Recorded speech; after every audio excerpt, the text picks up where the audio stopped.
Welcome to Islamic एहसास YouTube channel. आप लोगों का इस्लामिक एहसास यूट्यूब चैनल पर खुश आमदीद। खबर बड़ी ही बुरी थी। आधी जांच की गई कापियों का बंडल बांधा और हेड एग्जामिनर के टेबल पर रखकर साइंस गैलरी से बाहर आ गया। छोटी बाजी को सांप ने डस लिया था। कासिद आग के निकल गया। उन्वान अजदर है, अफसाने का उन्वान अजदर है। फिर से दोहरा रहा, खबर बड़ी बुरी थी। आधी जांच की कापियों का बंडल बांधा और हेड एग्जामिनर के टेबल पर रखकर साइंस गैलरी से बाहर आ गया। छोटी बाजी को सांप ने डस लिया था। कासिद आगे निकल गया। उसको एक और खबर पहुंचानी थी। उसी दिन शाम को तजवीज़ व तकमीन होनी थी। जल्दी जल्दी स्टेशन पहुंचा। गाड़ी लेट थी। टिकट लेकर एक सायादार दरख्त के छांव में लकड़ी के बेंच पर बैठ गया। धूप काफ़ी तेज थी। फिजा में काफ़ी उमस थी। जहन बार बार छोटी बाजी के इर्द गिर्द घूमता रहा। वो हमसे कई साल बड़ी थी। उनके और मेरे दरमियान 2 भाई गुजर चुके थे। वो हर वक्त मुझे अपने पुष्ट पर लादे रखती। दूसरे झगड़ालू लड़कों से मुझे इस तरह बचाती जैसे मुर्गी अपने चूजों को पर के अंदर छुपा लेती। बरसात के दिनों में अक्सर सैलाब आता और पूरे गांव में पानी फैल जाता। अक्सर झिमझिम बारिश होती, घर से निकलना मुहाल हो जाता। कृषियों और घास से बनी हुई टट्टियां ही घर की दीवारें होती थी। ऐसे में बाजी भुट्टा भूनती और कभी पकौड़े तलती। कभी कभी लेटे लेटे अपने पाँव पर रखकर झूला झुलाती। अक्सर ऐसा करते हुए गुनगुनाती रहती। बाजी सौनी थी लेकिन चेहरे पर कशिश थी, मलाहत थी। गोल मटोल चेहरा, मुस्कुराती आंखें, लबों पर हर वक्त तबस्सुम। खुलकर हंसती तो सफेद सफेद दांत चमकने लगते। बाल काफी लंबे थे और स्याह थे। कभी दोनों चोटियां खोती तो कमर तक फैल जाते। घर में सब की चहती थी।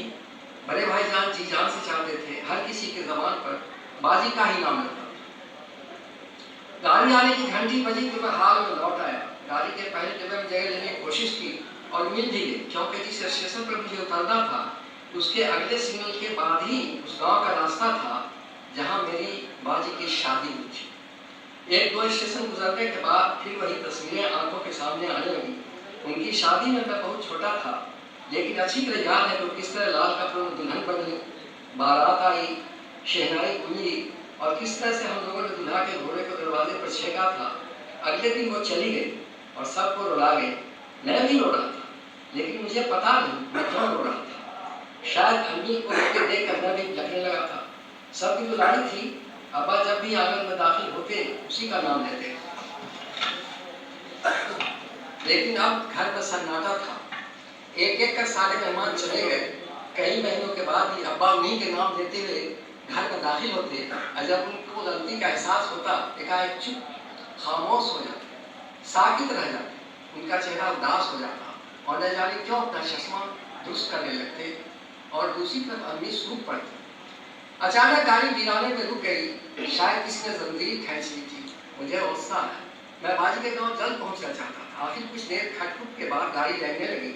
कासिम ने बताया था कि दरवाजे पर बड़े बगल से वो उतरा था और बाजी को डसने के बाद किसी सिंह को गया। किसी को पता ही नहीं चला। मैंने अपनी आंखें मूंद ली, लेकिन रह कर दिल बेचैन हो रहा था। आंखों में आंसुओं का सैलाब मच आता, लेकिन मुसाफिरों के दरमियान में किसी जब्त किए हुए बैठा रहा। भूली बिसरी यादें मेरा ताकुब कर रही थी।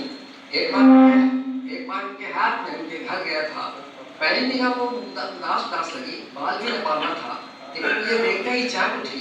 शायद अपने पुराने घोंसले के परिंदा को देखकर खुश हो रही थी। जल्दी जल्दी पराठे अंडा बना के ले आई। बातें भी करती जाती थी और रह कर हंस भी रही थी। घर में एक फर्द की खैरियत रियाज कर रही थी। भाभी कैसी हैं? अम्मी को परेशान तो नहीं करता? फिर अम्मी के पेट की रिहाई दर्द के बारे में पूछकर उदासी होकर धीरे धीरे गुदगुदाई। न जाने कौन अम्मी के पेट पर गर्म पानी का बोतल लुढ़काती होगी। मैंने कहा, आप क्यों फिक्र करती हैं? वाली पुरानी ममानी है ना, वो हर वक्त अम्मा के साथ रहती है। कल होकर मैं वापस होने लगा। मुझे तैयार होते देखकर वो रोने लगी। मैंने जब्त किया। वो बोली, कैसा लगा मेरा घर और घर के लोग? बाजी बहुत अच्छा है। इतनी अच्छी सास तो किस्मत से मिली। घर के सारे लोग अच्छे हैं, खुश मिजाज है, मिलनसार है। बोली, एक शख्स को छोड़कर। मैं इशारा समझ गया। नहीं वाली, वो भी बहुत अच्छे हैं। ऑफिस जाकर मुझसे मिल कर गए। छोटू, तुम अभी नहीं समझोगे। हर इंसान के अंदर कई खोल होते हैं, अंदर से कुछ, बाहर से कुछ। फिर बाजी ने अपनी समीज उठाकर पुष्प दिखाई, जिस पर कई नीले नीले निशान थे। फिर उसने समीज बांह के ऊपर की, बाजू पर भी वही नीला नीला निशान। मैं हैरत ज़दा था। मैंने अपना बैग जमीन पर रख दिया। उससे में मेरी मुठ्ठियाँ भिस गई। मैं उनसे मिलकर जाऊंगा, देखता हूँ कोई फायदा नहीं। फिर उसने लोहे की फुकनी को दिखाया जो चूल्हा जहाँ तक काम में लाया जाता था। वो इशारों में सब कुछ बोल गई। फिर मैं धम से पलंग पर बैठ गया। उसने मुझे जोर से लिपटा लिया और रोने लगी। रोती रही, सकती रही। नहीं नहीं, तुम छोटू अभी बहुत छोटे हो, तुम सारी बात नहीं समझ पाओगे। भाईजान ने सिर्फ असल चीज को नहीं देखा, बहन के आते वक्त लड़के को परखना जरूरी नहीं समझा। उसने खुद मेरा बैग उठा लिया और कहा, चल बाहर रिक्शा आ गया है। माँ से कुछ मत कहना, तुमको मेरी पसंद, अल्लाह तुझको जल्दी पड़ा कर दे। थोड़ी देर खामोश रही। देखो औरत सब कुछ सह सकती है, भूखी रह सकती है, प्यासी रह सकती है, लेकिन अपने सुहाग का बंटवारा नहीं देख सकती। तो अभी तू बहुत छोटा है, जब तू बड़ा हो जाएगा तो समझ जाएगा।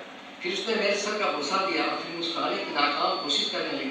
वो रिक्शा को कह रही थी, रिक्शा वाले को कह रही थी, जब तक इसकी गाड़ी न खुल जाए तुम वहीं रहना, इसको अकेले मत छोड़ना। आज मैं सचमुच बड़ा हो गया हूँ और सब कुछ समझने लगा। गाड़ी की रफ्तार इतनी सुस्त क्यों हो गई, मंजिल इतनी दूर क्यों होती जा रही है। शायद मैं जल्दी जल्दी अपना सफर तमाम करना चाहता था। छोटी वाली अपने ससुराल में सबकी चाहती थी। कभी मैंने उनकी जबान से सास नंदर किसी की शिकायत न सुनी थी। मोहल्ले को किसी की भाभी थी, किसी की चची, किसी की मामानी, किसी की खाला, कोई वाली कहकर पुकारती, कोई आपा कहकर बुलाती। हर एक गम में शरीक, हर एक खुशी में शामिल।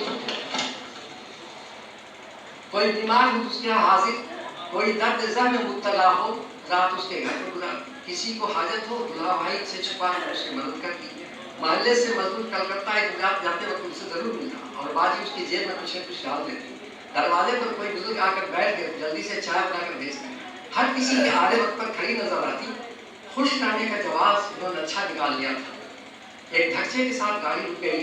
यादों का काफिला बरहम हो गया। स्टेशन के बाहर रिक्शा लिया और उसकी जल्दी चलने का सूरज ही मगरिब को पहुंच रहा था। मैं रिक्शा वाले को बार बार कहता, भैया तेज चलाओ, थोड़ा जल्दी करो। बाजी के घर बाहर भारी भीड़ थी। आंगन औरतों का सैलाब, दिल रखने की जगह थी। बाजी सफेद कपड़ों में लिपटी ताबूत में लेटी थी। नजारत की कोई नन लग रही थी। चेहरे पर अजीब सुकून था, होंठ जैसे बोलने को बेताब। कहाँ इतनी देर कर दी छोटू, अब तो मैं जा रही हूँ। मेरा छोटू इतना बड़ा हो गया। फिर बाजी की रुखसती का वक्त आ गया। आज कहाँ चले गए। एक तरफ मेरा कांधा है, दूसरी तरफ बड़े भाई का, तीसरी तरफ सोएब भैया और चौथी तरफ हनीफ मामा। फिर कांधे बदलते गए। उनका जनाजा उठते ही शोर मच गया। आसपास के लोग दौड़ पड़े। रामपुर वाली चली गई। कब्रिस्तान बाजी के बालिशा से मकसूद था। कैसे आंखों से लगी टहनियाँ कब्रों पर झुक आई थी और उनके कब्र को बराबर किया जाता था। मैं कुछ अलग अकेला बैठा था। हनीफ मामा कंधे पर हाथ रखकर दिलासा देने लगे। मैं हन्नो मामा को सांप बिच्छू का घर उतारते देखा था, जमीन पर हाथ सरकाते, फिर जमीन पर रेल लिखकर 10 जूतियाँ मारते, फिर रेल लिखकर 10 जूतियाँ मारते, फिर आयन लिखकर 10 जूतियाँ मारते, फिर वाव के बारी आती और आखिर में नून जूतियाँ बरसाते। यानी फिरौन को जूतियाँ मारते जाते और कुछ बुलाते जाते। मरीज रोता हुआ आता, हंसता हुआ जाता। मैंने उनसे पूछा, मामा आप भी जहर नहीं उतार सके? उन्हें मौका ही नहीं थी। जब तक मैं आता सारा खेल ही खत्म हो गया। जन्नती थी जन्नती, शहीद हो गई, हम सबको रुला के चली गई। बड़े भाईजान मेरे करीब आ गए, मुजरिम की तरह खड़े थे। बहुत देर हो गई, सारे लोग चले गए। बड़े भाईजान ने कहा, चलो फातिहा पढ़ लें। बाजी को गुजरे कई साल हो गए। फिर वैसी ही गर्मी थी, सूरज आग उगल रहा था। मैं सुबह से स्ट्रॉन्ग रूम में टीम से कापियों का बंडल बनवा रहा था। हर कमरे में एक एक एग्जामिनर के नाम भरता जलाट करता जा रहा था। स्कूल का दूसरा प्यून देवेंद्र दरवाजे पर कहा, कोई आपसे सर मिलने आया। मैंने रामदेव को स्ट्रॉन्ग रूम को बंद कर देखा और खुद स्टाफ रूम की तरफ बढ़ गया। वहाँ मेरे इंतजार में डॉक्टर हमीद भाई बैठे थे। हमीद भाई बड़े ही मोहब्बत से गले मिले। मैंने प्यून को चाय लाने कहा। वो बोले, प्रिंसिपल सर ने पहले ही चपरासी को चाय लाने के लिए भेज दिया। चाय आ गई। हमीद भाई मेरे बाजी के गांव के डॉक्टर थे। आयुर्वेद कॉलेज से फारिग थे, लेकिन एलोपैथ दवा ही चलाते। रस्मी उत्तर हुआ तो उन्होंने चुप्पे से अपने बेटे का रोल नंबर मुझे थमा दिया। उन्होंने कहा, आपको हम लोग के गाँव का आना ही छोड़ दिया। मैंने कहा, अरे भाई सच्ची बात तो यह है, अब दिल नहीं करता। बाजी के गुजरने के बाद जितनी जल्दी दूल्हा भाई ने शादी कर ली, दिल ही टूट गया। कुछ लम्हों के लिए सकून छा गया। मैंने कुछ याद करते हुए कहा, जिस दिन बाजी का इंतकाल हुआ उस दिन आपको नहीं देखा। उन्होंने कहा, इस हादसे के दिन मैं गाँव में नहीं था और रहते भी तो क्या करते थे। मैंने सवालिया निगाहों से उनको देखा। उन्होंने कहा, बड़े भाई, किसी को सांप डस ले उसका इलाज किया जा सकता, लेकिन अगर 2 पांव से चलने वाला अजगहा डस ले, अब वो सवालिया निगाहों से मुझे